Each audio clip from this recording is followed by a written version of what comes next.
want to thank anybody else who watched. I think the atmosphere today was amazing. It was electric, respectful. Want to thank anybody else who watched.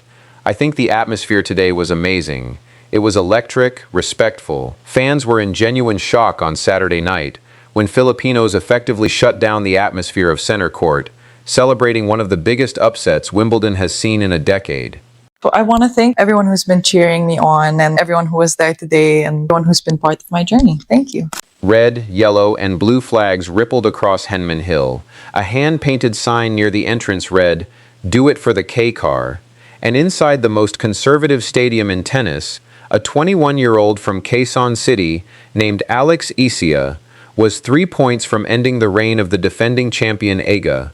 She was ranked number 32 in the world. Swiatek was number 3. The scoreboard would not just tell the story, it would rewrite what a Filipino athlete is allowed to do on this stage. But to understand how a girl who once trained after school in ruffled socks and light-up shoes ended up dismantling a 6-time Grand Slam champion on the most sacred lawn in the sport, you have to rewind exactly 27 days. Does she become the first Southeast Asian woman in the Open era to reach a Grand Slam quarterfinal, or does the weight of an entire nation's expectation finally catch her? Drop your prediction in the comments right now.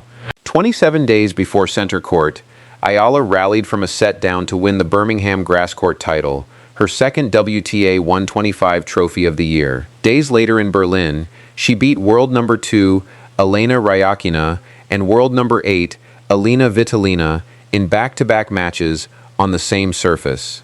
By the time she stepped onto Wimbledon's outside courts, she was already 3-0 against top 10 opponents on grass in 2026, which meant Swiatek was not walking into a lottery ticket. She was walking into the third act of a story everyone in the locker room had already started to fear. Before the tournament even began, Swiatek was asked about it once in her pre-championships press conference.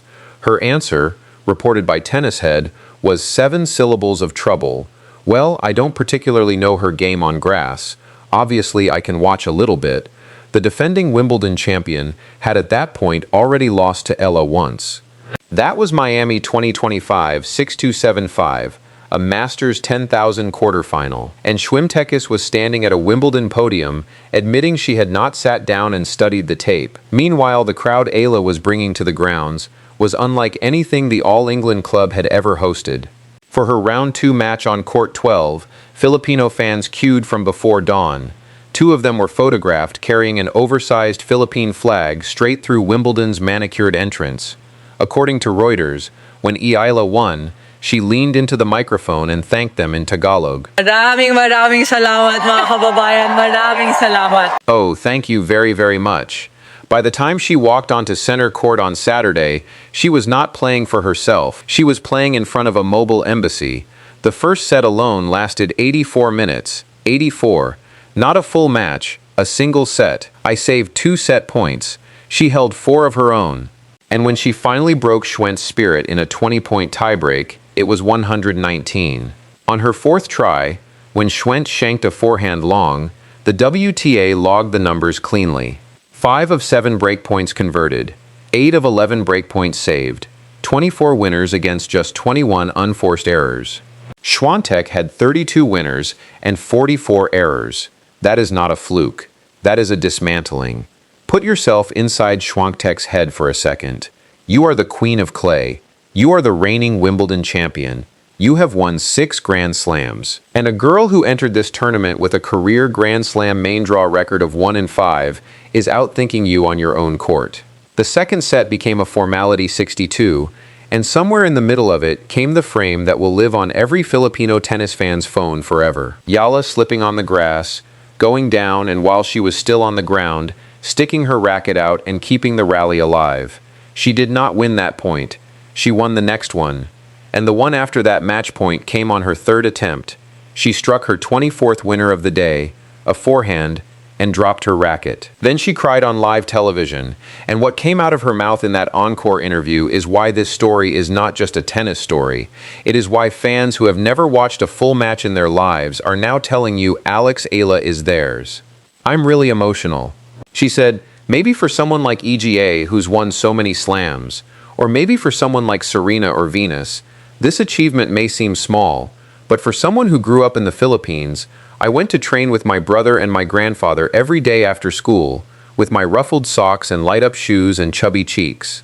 To her, this is everything. She closed with a line aimed at her own reflection in the mirror. But because I'm emotional does not mean I'm satisfied. So next round, let's go. Anyone who has been following this channel for the last 12 months called this. You said the Miami win over was not a one-off. You said the ranking would catch up. On Saturday, the ranking did not just catch up. It got embarrassed by the moment. Across TikTok, X and Instagram, the dominant fan reaction, echoed even by Wimbledon's own official social account, was a single line. Why am I crying over her speech like I'm Filipino? A country that boxing and basketball built made the whole tennis world feel adopted. The endorsement that hit hardest did not come from a commentator. It came from a woman who has stood on center court's champion's balcony 5 separate times. Venus Williams, 7-time Grand Slam singles champion, 5-time Wimbledon winner, and Eala's own doubles partner from earlier this season, reportedly took to social media to congratulate Eala for making history, according to BBC News. That is not a distant compliment. That is a Wimbledon champion validating a player she has literally shared a court with. And then, from a completely different corner of the sports universe, came Manny Pacquiao, 8-division world boxing champion, arguably the most globally recognizable Filipino athlete in history. His Instagram video was short, proud and proud. Very, very proud. Keep it up. When a Wimbledon legend and a boxing icon reach for the same player in the same week, the sport is telling you what the rankings have not yet. Alex Eala is not knocking on the door of the elite anymore. She has been let in. The scoreboard consequences alone are seismic, is projected to fall out of the WTA top 5 for the first time in years. She is defending 2,000 points and did not survive the third round to protect them. In her post-match press conference, she said, "Honestly, I don't care anymore about the results." That quote will follow her all the way to Cincinnati in August, where she has to defend another title she suddenly does not sound ready to defend. The consequences for Eala are bigger than a scoreline.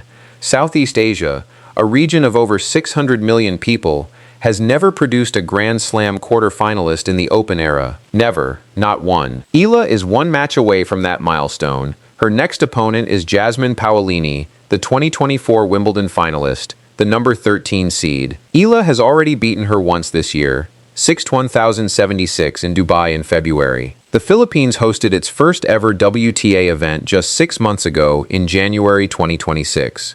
And the sport there is being rebuilt in real time around one player. Nike has her in a visor. Broadcasters back home cleared primetime slots on July 4th to carry the match live. The US Open, where she won junior gold in 2022, is next on the calendar. The tennis map is being redrawn, and the person redrawing it is 21 years old. None of this was inevitable. 6 months ago at the Australian Open in January, the pressure of her own fandom actually broke her. Thousands of Filipinos flooded Melbourne Park just to watch her practice, forming lines several hundred yards long outside Court 6. The BBC reported that the moment got on top of her, she exited earlier than her seating suggested. On Saturday, sitting in front of the microphone with her Nike visor still on her head, the one embroidered in Tagalog with Kapag Hindi Hindu, which translates to, "Once it grows, it cannot be stopped." She addressed that exact pressure head-on. "Me, my team, and my family are the ones who have been putting in the hours." She said, "We're the ones who are here at the courts 12 hours in a row. We're the ones who wake up early, who come back home late. I think that work ethic is really what keeps me grounded from breaking under the weight of expectation in January to breaking serve on center court in July. That is 5 months.